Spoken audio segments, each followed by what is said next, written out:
Welcome to Quilting on the Side, the podcast where we uncover the secrets to turning your passion for quilting into a profitable side hustle. I'm Tori from the Quilt Patch by Tori. And I'm Andi from True Blue Quilts. And together, we're your co-hosts on this exciting journey of creativity, entrepreneurship, and all things quilting. We're here to help you navigate the world of quilt pattern design, course creation, digital marketing, and running an online quilt business. We've been through the ups and downs ourselves, so we know what it takes to make money from your favorite hobby. That's right, Tori. We're going to share our experiences on how we've grown our businesses while balancing family with other paying work responsibilities. It's not always easy, but it's definitely possible. In this episode of Quilting on the Side, I wanted to talk about collaborations and get your ideas, Tori, because I know for me that running a business can be pretty lonely. And so I love to be partnered up with one or more people. So I know that, other people are going through the same thing. And it's so much fun to get ideas from other people. So when I throw out that idea about a quilt collaboration, what comes to mind? I love collaborations. I think it's a great way to grow your audience and to do it quickly because you're borrowing audience from people with established audiences, with quilters who don't follow you. And it's a great way to not only get friendship and some support, have some fun, and grow your business all in one go. For sure. Yeah. I love the aspect of being able to get your name out to new people when you do a collaboration, because when you are just looking at other pattern designers or other quilt business owners, you may think you all know the same people, but it's like instead of being a small fish in a pond, you have so many different ponds. You do, you really do. So we need to hop around, and one of the ways to do that is collaborations. So what kind of collaborations have you been part of? So I've been part of, I haven't done a ton of them, but I have been a part of a few summits. And that was really fun, doing like 10, 15-minute demos for whatever workshops that I want to push for that season, or time frame like that. Yeah, so that's part of the year. There we go. And I've done this podcast with my wonderful co-host Andi. This is a collaboration. That's been awesome. I've done a few Instagram collaborations where, the follow train, which is pretty fun. I was not there when blog hopping was really big, but Andi, I think you were. So what have been your experiences with collaboration?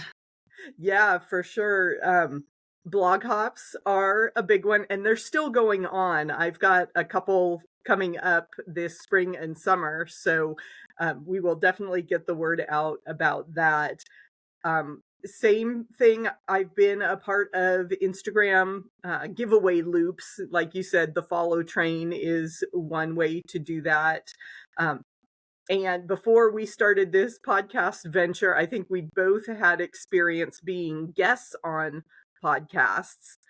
That's true. So that, that's a very simple collaboration, and, keep your ears to the ground for opportunities. A lot of times you can just reach out to a podcast host and say, hey, I'd love to come on your show and talk to your audience about XYZ.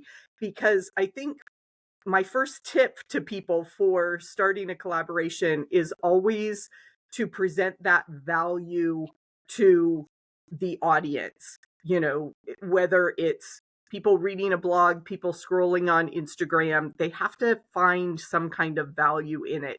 It's not just self-focused. Yes, we want to grow our business. We want to get our name out there, but what are you offering to people? Mm-hmm. What other tips do you have when people are looking at collaborations? Well, to build on that, as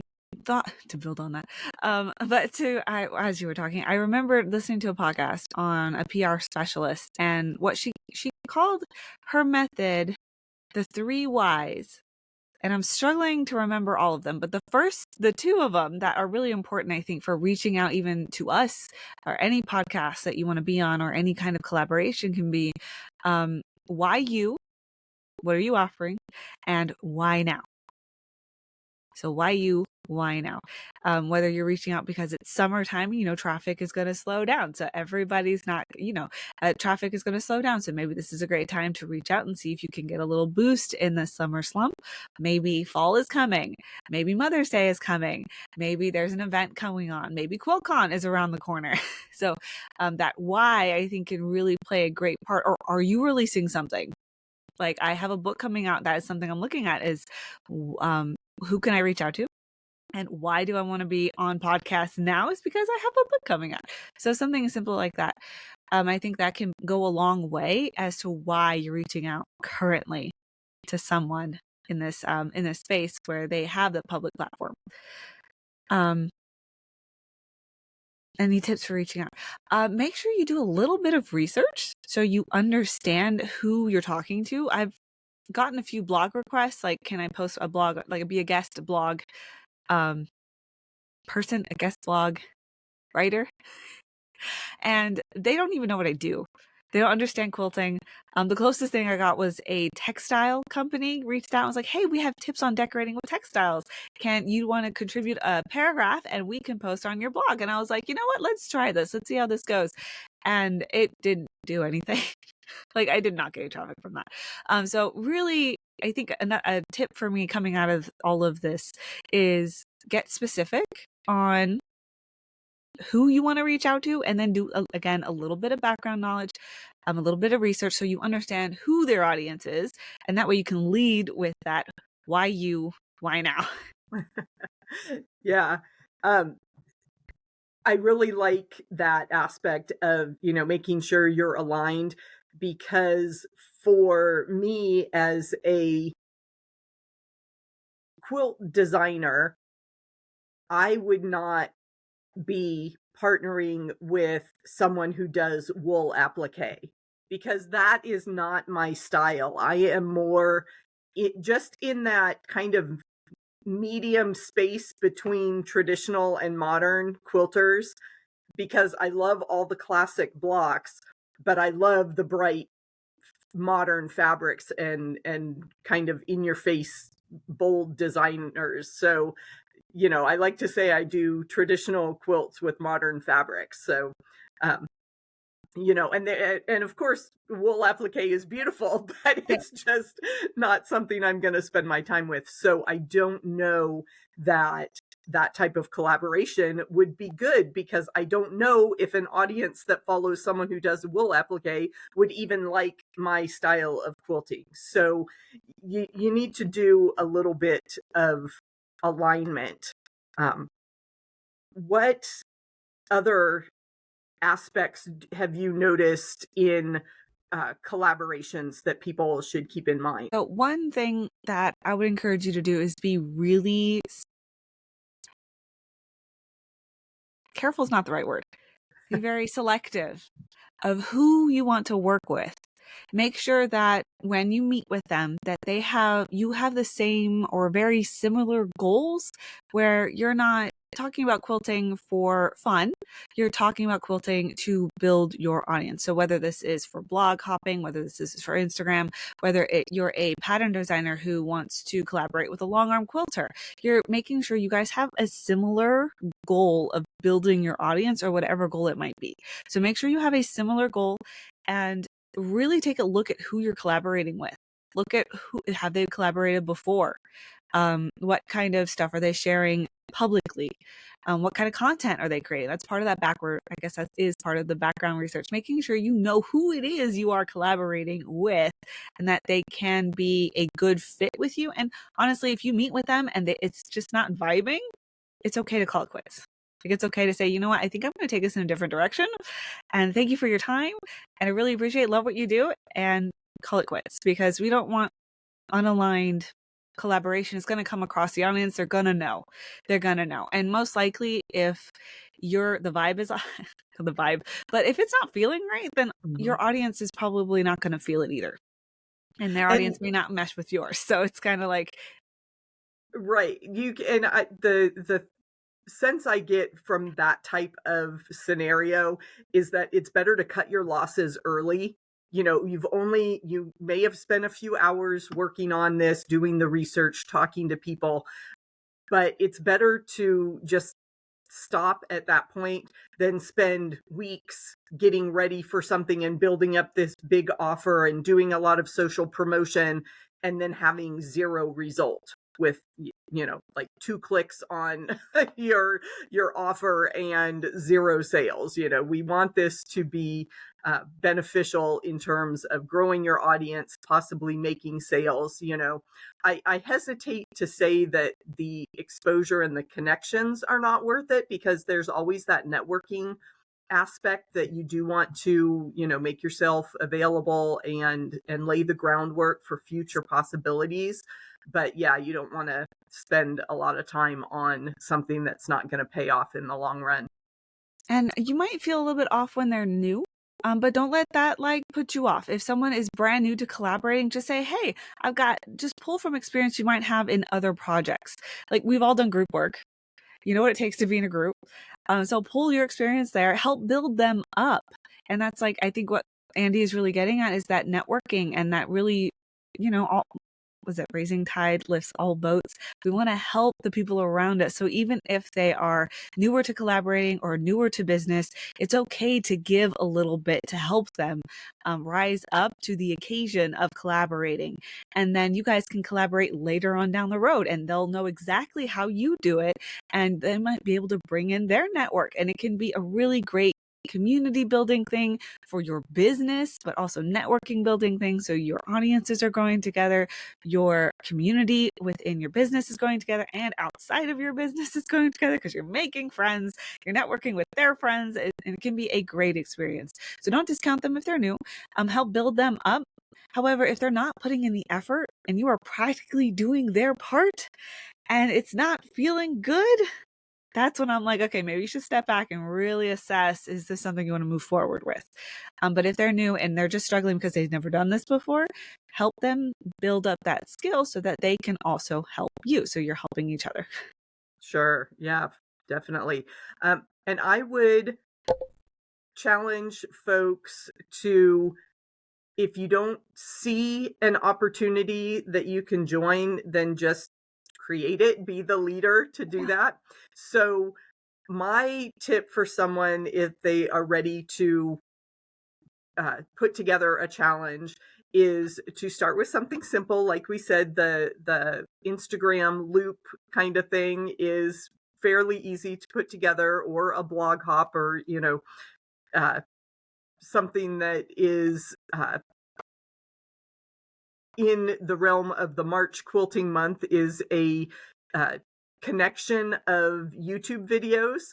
So on March 16th was National Quilting Day, and I was part of a group celebration where we shared different quilting tips, but we promote all the other videos. So you've got a group of 12 people, you do your part, and you list the other 12 people.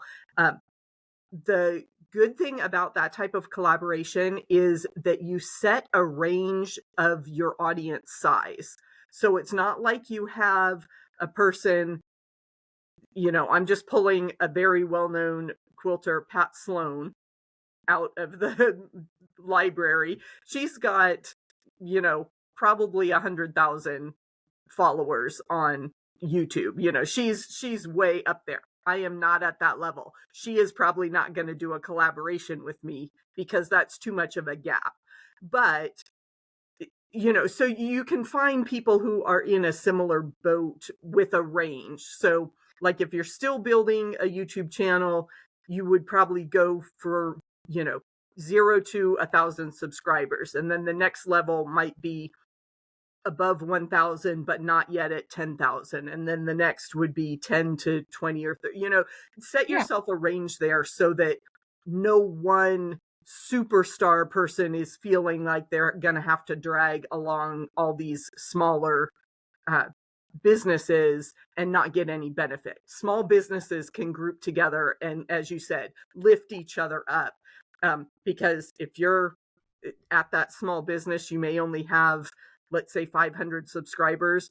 You get together with 5 other people who have their own audience of 500, and all of a sudden you've got an audience of 22,500. It Exactly. multiplies exponentially. No, that's a good point. That's a good point. One thing when you're starting out with collaborations, I would also encourage you to have your agreement in writing. Maybe not a formal contract if you don't think that is appropriate for the collaboration, but a contract or something in writing that shows what each person is supposed to do, what is their role. And then you need a place to communicate. So whether you're tracking things on, like, we have a Google Sheet that we track everything on, and that's what I've seen used a lot, is a Google Sheet. That's okay. But just make sure you have a centralized place where everyone sees where the directions are. Everyone knows where everything that they're sharing is located. Everyone knows the rules. They know the times, the dates, in what time zone, because that's always been a struggle. What time zone, and who is participating. I think I said roles already, but I'm going to say that again. Roles for each person and what they are doing. Do you have anything to add to I that? think that communication piece is key. And like you said, having everything written down in a centralized location, all those details are pretty much what I've seen in the collaborations I've been a part of. You give your name, your email, your Instagram handle, the due date, because usually you're going to submit something or have something ready ahead of time. If you're organizing something like an Instagram loop, having one specific graphic for everyone to share is awesome, because you've mentioned several times about the importance of having carousel posts in addition to just one static graphic. You put the group graphic and then you put your own personal images on Instagram, and all of a sudden you've got that wonderful carousel post and content ready.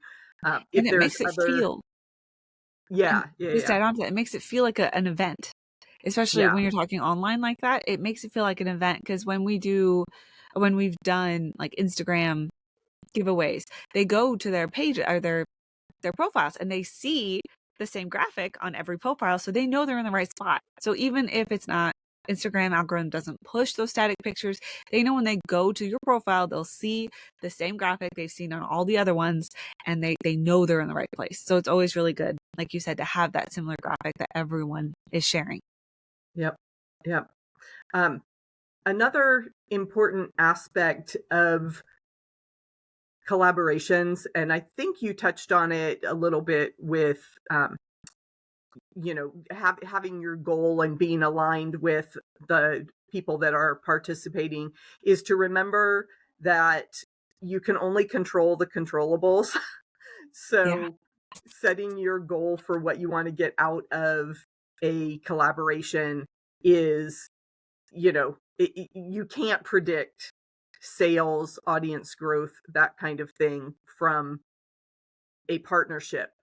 What you can control is you showing up, you doing your part, you promoting it the specified number of times, and uh, just keep that in mind so that you don't have any untenable expectations, things that are pie in the sky that are unlikely to ever come true. That's a really great point. I'm glad you brought that up. Another thing to keep in mind is when you're writing out those roles and responsibilities, make sure that everyone understands that they need to be not collaborating, they need to be engaging. So you don't just post and leave it. You got to answer the comments. You got to answer the messages. You've got to be in it. You can't just passively do a collaboration. You have to be fully invested. And that's another thing with looking at who you're investing your time, energy, resources with, is to make sure they have fully invested in what they're doing, and make sure that's written out. Like, it's written out. You are answering comments, you are answering messages, and making sure they understand the full breadth of what's expected of them when they join this collaboration. Yeah. Oh, shoot. Oh, I'm looking at my notes and I remembered one other thing too, as a tip for people when you are participating in collaborations, is to set up a new page on your website or a special link or a special promo code for people to use. Don't just say, go to my website to get this pattern, use something that's different so that you can track it, because you want to know if you got any return on investment. So if you have a separate page on your website, you can look at the analytics for that page. If you use a special coupon code for different places, then you can see how many times those specific codes are used, and it will help you evaluate in the future if this is something you want to spend your time on. It's an excellent idea. Excellent. And we actually did that for QuiltCon. Yeah, we did that for QuiltCon. Yep. So I'd love to kind of list out some ideas for our listeners, going back and forth, maybe just kind of sharing ideas of how you can collaborate with other businesses in the quilting industry. I'll kick it off with a co-design for quilt patterns. You can always co-design quilt patterns. So you'll see this in the blocks of the month. You'll see summer blocks of the month. Usually they do a lot of seasons, holidays, but you can co-design quilt patterns. And then you're both releasing these quilt patterns, or maybe more, just not two. I say both because I'm thinking like me and you are sitting here. But Yep. you'll all be releasing this pattern together. So that can be a great collaboration. Yeah, especially for patterns like that that will have some revenue generation from them for the group, would be really beneficial to have that ongoing promotion. But again, if it is a potential income generating activity, you want to make sure you have all those details spelled out ahead of time as to you do X and get Y I would from that definitely, if there's collaboration. money involved, I would have a contract. Yeah. Money involved, there should be a contract. That Yep. way everyone's clear on where it's going, how it's getting to you, and it's all spelled out and everybody Yep. agrees to it. Yep. If that sounds a little bit too advanced for where some of our audience members are, some things that don't involve a paid product would be something like a exchange of newsletter promotions or content. I have done guest features on a newsletter, and you just, write up a little promo or some kind of biography, and you can introduce a guest to your audience by saying, "Hey, I just wanted to introduce you to one of my quilting friends." If in my case it would be, I want my audience, my newsletter audience, to get to know my good friend Tori from the Quilt Patch by Tori. So then I would let her bio have that real estate in my newsletter, and it can run both ways. So then Yeah, she and then would I would put yours introduce in mine. me. Exactly. And whether or not you have a specific special offer that you wanted to make at a certain time, it could just be a general, here's my friend. March was also Oh, hold on, International before. Women's Day, so that was a Yep. good time for collaborations. I know there's a International Friendship Day, so that's another good one. Look for some of these silly holidays that you can take advantage of to build your audience and cross promote. Now, if you are doing that, I would suggest having a call to action. Anytime, whether it's join her newsletter to hear everything that she's doing, or join her on Instagram and follow her for more. I mean, have at least one call to action, or she's having an amazing pattern sale next week. You need to go check this out. I mean, have one clear call to action for whenever you're collaborating like that with a guest rating spot. Okay, the next idea. Yeah, I've got collaborative quilt challenges. I love these. Like, I love watching them. I love being a part of them. Anything that's like a challenge has been really fun.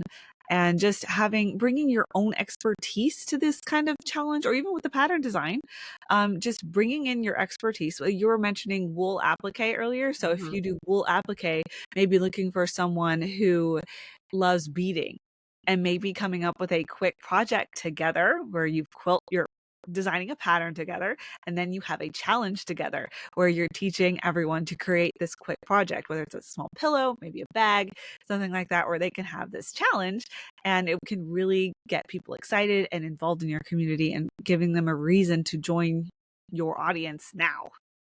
Yeah, quilt Yeah, challenges, I love those. that would be a lot of fun. Um, the idea of a blog hop, so here's another idea, is pretty similar to the YouTube circle that I mentioned. There's usually a theme for the blog hop, whether it is, um, spring quilts, or, you know, a trip to the beach, and everybody has some kind of project related to that theme that they're going to talk about on their blog. And a lot of times blog hops are a longer term. It's not just a one day, one and done type of event.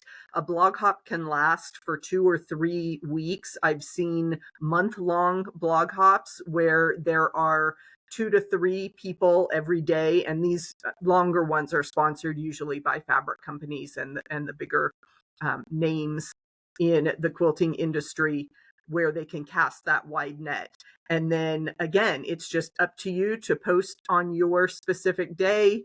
And it's a good opportunity to get people into your funnel, your newsletter, your introductory offer, and start that communication with a bigger audience. I'm really interested in a blog hop. I kind of really want to do one. They are fun.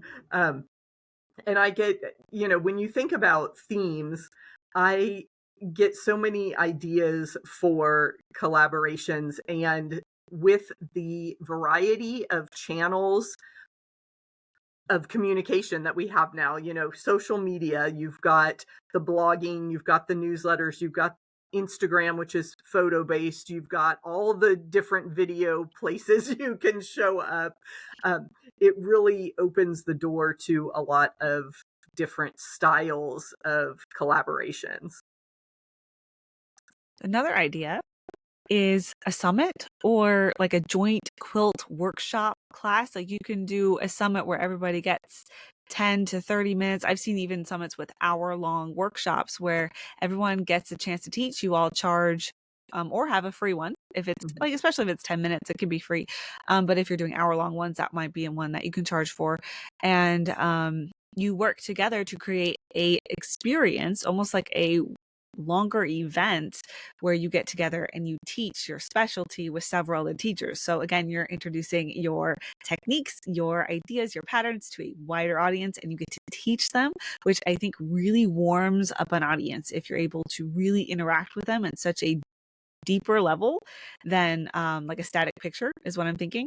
Or even just as we were talking about with writing newsletters, having video and you're talking and interacting live with people is a really warm way to help expand your audience.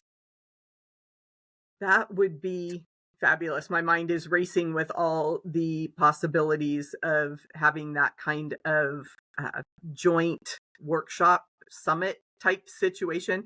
And that is definitely something that would be able to be monetized. I don't think that um, we all say we're not in this for charity work. It's a business. We need to make a profit, and when you are sharing your knowledge that way, that's definitely a place to monetize. You um, know what I would love to see is a group of quilters get together where someone who loves to cut fabric does the cutting.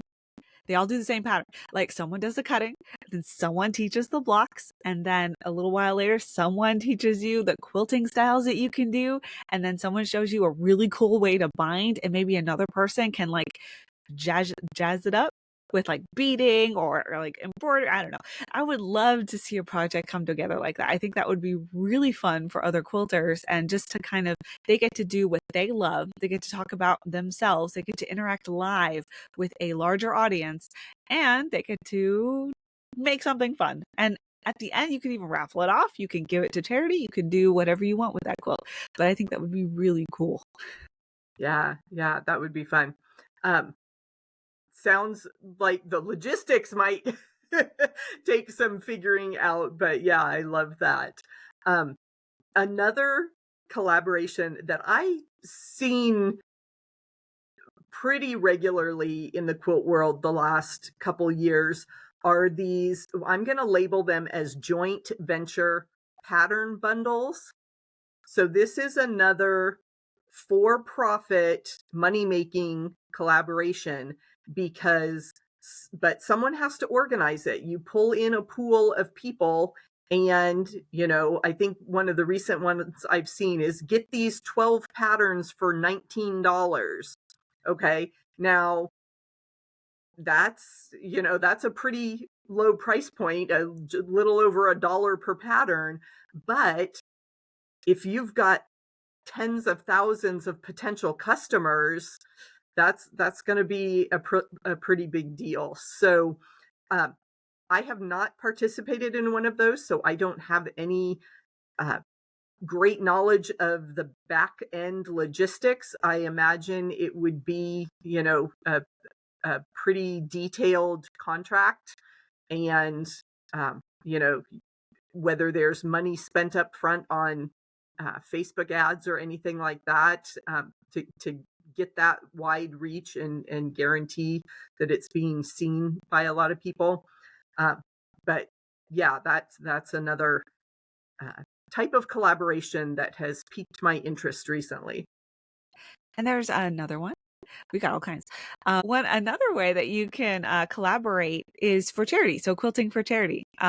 Things like any charitable cause that is close to your heart. Being able to bring in other quilters, hosting a workshop or a day of quilting, and having maybe businesses or other pattern designers donate a pattern, or not a pattern, but donate a block. I'm thinking of building a quilt together, or maybe a row. I've seen some really cool row by rows. There are also, quilts of valor and things like that, where you can kind of build your audience by doing charitable work together. Mm-hmm. And it gives back to the community, help build your audience. It's like a win-win all the way around. Yeah, for sure. Just as you were talking about that, I saw one that I hadn't even planned to talk about, because I've been just thinking about these collaborations as online things. But we, as pattern designers and uh, potentially quilters and makers that are doing this as a business, we can reach out for collaborations with fabric companies and shops. So, have you ever done collaborations with a local shop? I have. I had some things sponsored by So Easy Sewing in Arizona, especially for our QuiltCon Mm-hmm. booth. She helped sponsor like the fabric kits for the cactus quilt that we put together just for QuiltCon. And I've also done a quilt along, which is on our list of quilt along sew alongs. Another collaboration, it could be really fun. But I reached out for prizes to Mm-hmm. a bunch of my favorite quilting businesses. I reached out to like Dream Batting, were amazing to work with. Fat Quarter Shop gave a gift card. I'm not sure if they're still like giving out gift cards, but that's what they were able to give at that time. And I even reached out to like Tula Pink to see if there was any hardware she might want to contribute. I reached out to my mom, who's a long armor. She quilted the sample quilt, so there was a collaboration there where she said every time I shared it, I tagged her and it said she did the quilting, because she does a lot of freehand motion, free motion, very detailed quilting, and it's usually asked. So always tag her so that she could Mm-hmm. get that business. And then I also did a collaboration with another long armor who did Edge to Edge, where she wanted to learn the program, and I asked her if she wanted to quilt my quilt. And the Long Arm League was another one that I collaborated with. They provided a prize for your quilt to get long armed. So if you weren't in the quilt along, you finished your top, you could win this prize in the drawing and get your quilt quilted for free, which Yeah. was amazing. Yeah. So there was some amazing prices. I reached out to everybody that I just liked. Like, I Mhm. like their product. I'm reaching out and asking. Yep. Yep. Another experience that I had several years ago was being able to demo at a local shop for one of their sale days because they did a big um, they had a lot of different tables kind of scattered among their shop. And if you're running a demo, you can have some patterns right there. You're providing a service for the shop because you are engaging their customers, and it may be an upsell opportunity for some of their notions or fabric, but it also gives you that exposure face to face with their customers. So ask around. There's a lot of opportunities out there for collaborating both online and in person as well. Hey, that What was on else? my list. Quilt exhibitions and showcases. So I think that could be really fun, like doing a trunk show style. Um, just like come and hang out and be inspired. And you could probably take this to a creative height where you're just getting together to talk creative work, especially if you're an art quilter. Like, how amazing would that be to just kind of workshop with other quilters and you're hosting it, and you have another person coming in to talk about their artwork. You have another person coming in to talk about their artwork, and you're just talking artwork and you're bringing your audiences with you and you're like, give them a call to action, of course, like join my list to get this, or and bring your expertise. So typically when you're doing a collaboration, you're looking for people who are aligned in their goals, but also complementary to what you do. Mhm. So when I think art quilt, I'm not an art quilter, so forgive me, but I'm thinking on placement, color, materials, and things like that, where you can collaborate with 3, maybe 4. You can get bigger if you want, but bring in even just a small group to bring all your art quilters together to talk about art and quilting in this very niche subject. I think could be a great way to build your audience. Yeah. Any kind of event like that, I'm just taking that idea and imagining it as a um, like an evening webinar summit type event where, and again, it can be free to grow everybody's audience, or it could be a special paid offering that you could work out the details on that. But so many good Even ideas. I'm imagining in person, like booking a community hall where you can bring everyone together and do a, like, again, a trunk style show of art quilts discussing art, having breakout groups. Like, how much fun would that be? It's basically a guild meeting, but for your niched, very passionate community of art quilters. Like, and it could be even like you talked about wool applique, so my Mm, mind keeps going back to wool yeah. applique. So wool applique quilters in your area, or free motion quilting who love feathers, like, in your area, or you know, you can get very specific and really build out your audience in creative ways and community building ways, and it will boost your business as well. What else is Let's on your see. list? Pattern design and long armors, though I don't see enough of that. I feel like there could be more.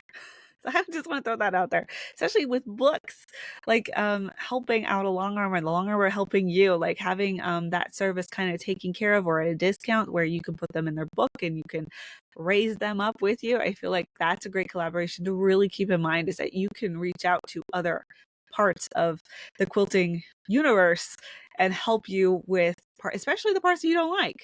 Especially Hmm. with the parts that you don't like. If you don't Yeah. like quilting your quilts, if you don't like binding your quilts, if you don't, and then bringing them with you and saying, this person did this work for me, thank you so much. And I've been loving the trend of tagging your tech editor. I love that. That's a collaboration.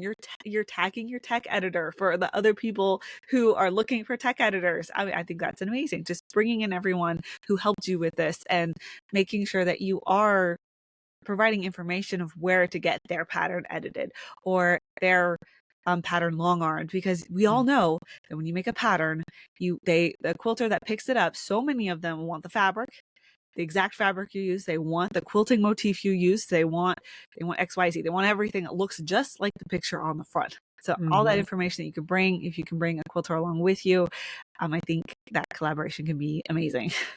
Yeah, it really could. I'm thinking of a book that was published, oh gosh, it had to have been 5 or 6 years ago, but it was Tula Pink and Angela Walters, and they quilted, or I think Krista Watson has done a similar thing too, where they quilt the same thing, but it shows the two different styles, because someone's all, really graphic and freehand and detailed, and the other one just has a different style, or, the domestic quilt versus the long arm quilt, and the different motifs there. So there are some really exciting ideas there for collaboration. If you like you were saying with the concept of an art group sharing, you could have a group of quilters that say, we're going to all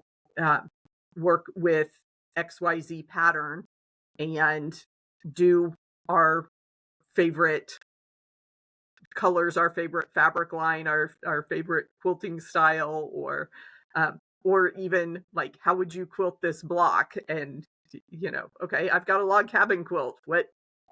Here's my idea. What's yours? So just themes like that are really fun to come up with for collaborations. And that gets me thinking of pattern testers. Like, treating your pattern testers as collaboration, I think, goes a long way. It helps keep in mind what pattern testing could really be, because it can be audience building, it can be community building, it can be raising up those who want to take photos like you do or quilt like you do, and really helping them get to where their goals are, and also compensating them in some way. I'm throwing that out there, compensating them in some way, shape, or form where you're able to do it at the level of business you're at. But I think approaching it as collaboration rather than, like, I feel like some, I don't know, I might get a comment about this, but that's okay. I feel like some business owners approach pattern testers as they work for me. And I feel like that's in detriment to them. I feel like pattern testing should be collaborative. Well, yeah, you definitely want that honest feedback, and it's not just, here, go sew this. It's, help me be better. So you need to have that level of respect for your team that helps you get your patterns ready for the world. So great point there. Well, I think we have had quite a well-rounded discussion of all the potential collaborations. Hopefully we've given you some good tips on how to run a collaboration, what to expect, things to make it successful. And as always, please let us know if you have additional questions about collaborations in the quilt world. We're happy to revisit anytime that our audience has ideas and thoughts about our topics. And thank you for the messages. We've been getting messages, and we're so excited to get your emails, your messages on Instagram. We love it. So keep it coming. It really helps boost our energy when we get feedback, because we're just sitting here talking to each other. And then when we get your feedback, it's absolutely amazing. Yep. So thanks again for hanging out with us, and we hope you take some time to do a little quilting on the side. What a great discussion. If you enjoyed this episode of Quilting on the Side, please leave us a review on whichever platform you're listening. It can be iTunes, Spotify, or even our YouTube channel. And hit the subscribe button so you don't miss our next chat. Until then, remember to have fun in your business and do a little quilting on the side.